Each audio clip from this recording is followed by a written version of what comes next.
Olá, tudo bem com vocês? Espero que vocês estejam bem, né? Diante dessa situação tão adversa que estamos passando, né? Diante dessa pandemia que agora estamos vivendo seu pior momento. Como o título já diz nesse vídeo, a abordagem tem uma abordagem a questionar a nossa responsabilidade social. O texto, eu recomendo que você leia depois com calma. Nós sabemos que Jesus, antes de mais nada, é preciso esclarecer isso para que você entenda. Quem é salvo pelos méritos de Cristo, e esses méritos não implica você mesmo fazer nada para ser salvo, mas nós somos salvos pela misericórdia de Deus em ter enviado Jesus para morrer pelos nossos pecados.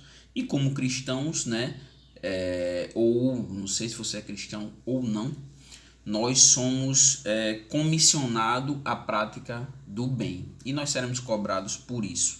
Esse texto ele traz uma coisa bem interessante, porque Jesus ele vai voltar, né? Como ele mesmo disse em João, no capítulo 14, que ia e que voltaria. Então, esse texto ele traz uma responsabilidade que vai levar a uma separação entre aqueles que serão condenados diante de Deus, tendo Jesus como juiz, e aqueles que serão recompensados, né, ou galardoados, né? E ele aqui vai dizer o motivo, né?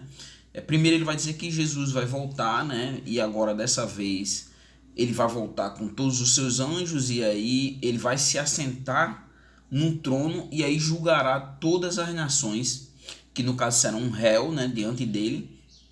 Esse julgamento, o texto vai trazer a ilusão que vai ser a separação será como uma separação, lembrando que Jesus, no tempo dele, existia muito a questão da agricultura, da criação de animais, então ele pegava os exemplos a partir da concepção dos seus ouvintes, né?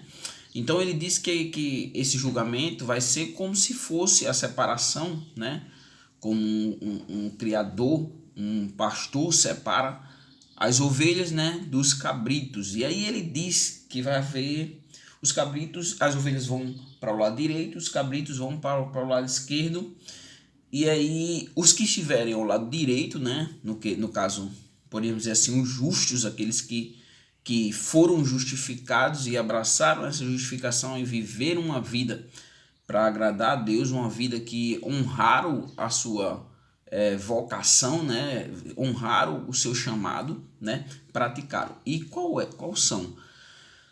E ele vai dizer, né, ele traz aqui a recompensa. Ele diz no versículo 34: Vinde benditos de meu Pai, possuí por herança o reino que vos está preparado desde a fundação do mundo. Então há o reconhecimento de venham, né, a recepção, né, são benditos do Pai. Quem é o Pai? Deus, né, e vão receber uma herança. Essa herança está preparada desde quando o mundo foi construído, já existia essa herança para esses justos, né? E aí o texto vai trazer os motivos dessa recompensa, né? Por quê? Alguém estava com fome e esse justo deu de comer. Alguém estava com sede e esse justo deu de beber. Alguém estava como forasteiro, né, em uma nação diferente, né, e ele foi acolhido. Alguém estava nu e foi vestido. Alguém estava doente e esse que estava doente foi visitado, ou mesmo preso e também foi visitado. E aí o justo vai questionar, mas quando nós fizemos isso? Porque tem a ideia da questão muitas vezes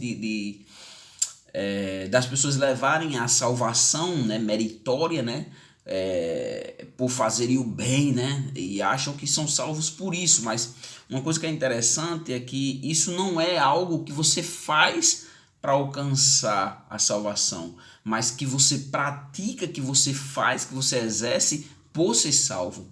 E aí, tanto que ele nem sabe quando que ele fez, né? E quando é intencional, você sabe, não, eu dei, você se auto-justifica. Não, eu fiz naquele dia, eu fiz naquele outro, mas aqui não. Porque logo em seguida ele pergunta quando fez e vai receber a resposta, né?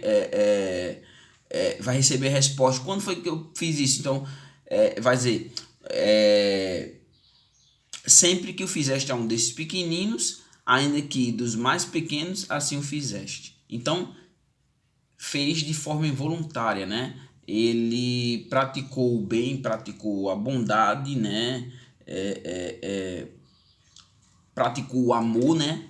O princípio mó do cristianismo, né? Que são os dois principais mandamentos, né?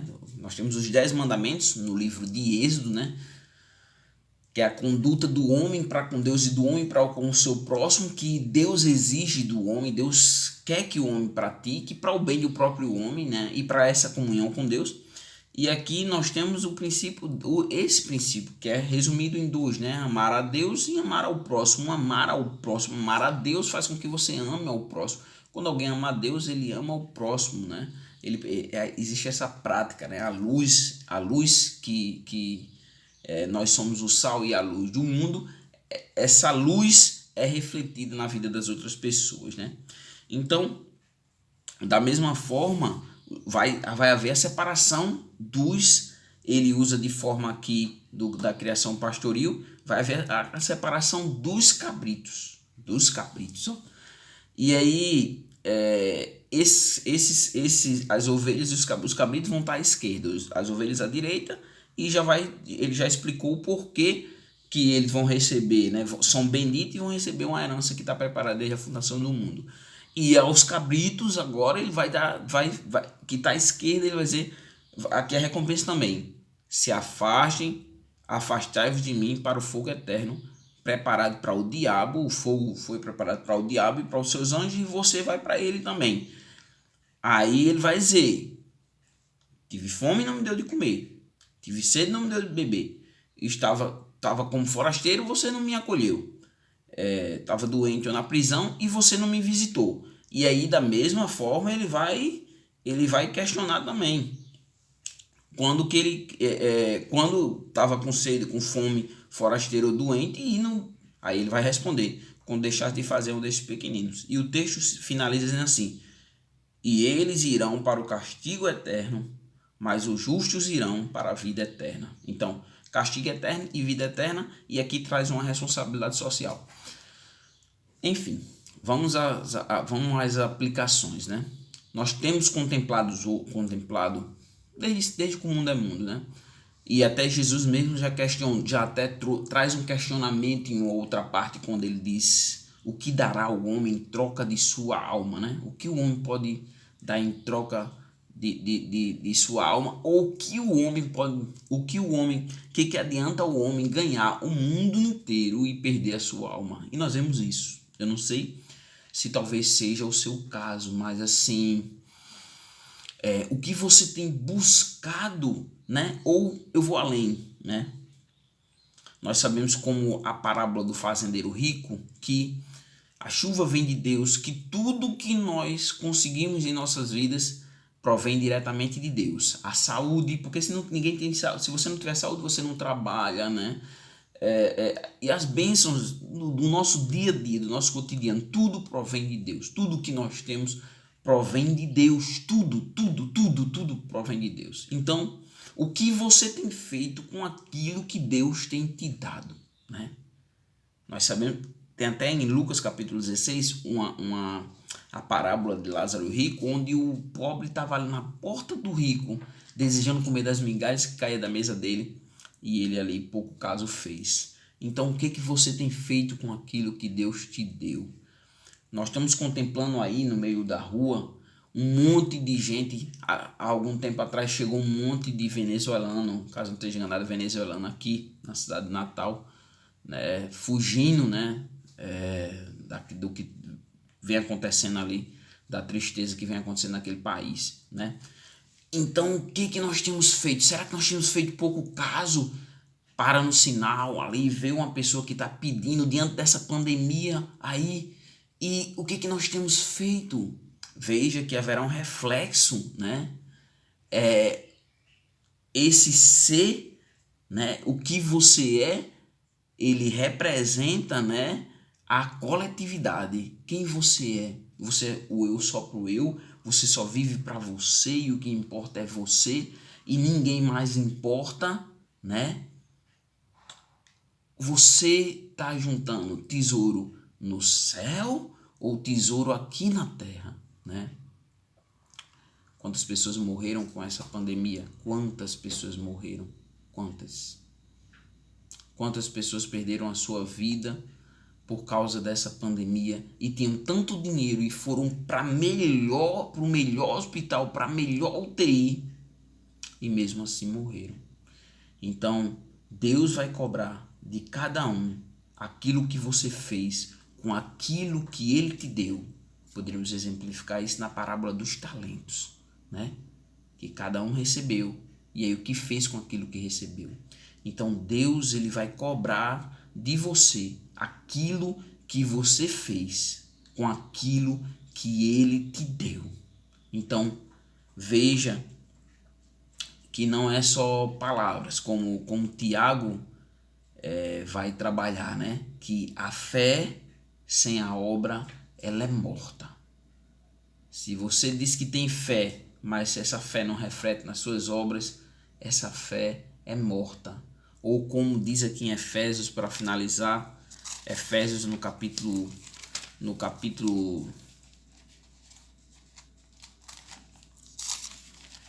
Efésios no capítulo 2, Efésios no capítulo 2 diz assim: porque pela graça sois salvos, e o meio dessa graça é a fé, o meio, mas pela graça sois salvos por meio da fé.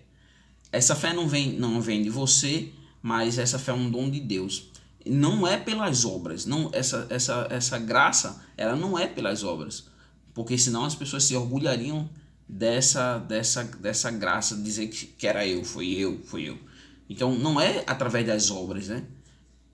Mas, pois fomos feitos por Ele, criados em Jesus Cristo para as boas obras, previamente preparadas por Deus para que andássemos nelas. Então nós fomos feitos criaturas de Jesus Cristo.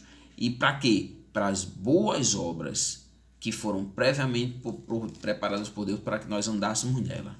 Então, esse texto é bem reflexivo para nossas vidas, para você que está ouvindo. Se você deixa de praticar o bem, você vai ser julgado por isso, por ter deixado de praticar o bem. Então, para finalizar, eu digo, olhe com mais carinho para as pessoas que estão precisando nesse momento. Olhe para o seu vizinho que talvez esteja passando por um momento de necessidade, esteja precisando, né, de você. Olhe para aquelas pessoas que estão nas ruas e vamos orar para as pessoas, porque nós estamos chegando agora em um estado de calamidade propriamente com relação à alimentação. Muitas pessoas estão hoje passando dificuldade, passando necessidade. Então que nós possamos olhar para essas pessoas e que nós possamos ajudar essas pessoas para terem o seu alimento, que nós possamos ajudar essas pessoas nesse momento de tanta dificuldade, porque haverá uma recompensa, né? Uma herança, né? Ser chamado de bendito e uma herança que foi preparada desde a fundação do mundo. Então, reflita nessas palavras e vamos praticar o bem, vamos praticar o amor e vamos amar o nosso próximo como a nós mesmos.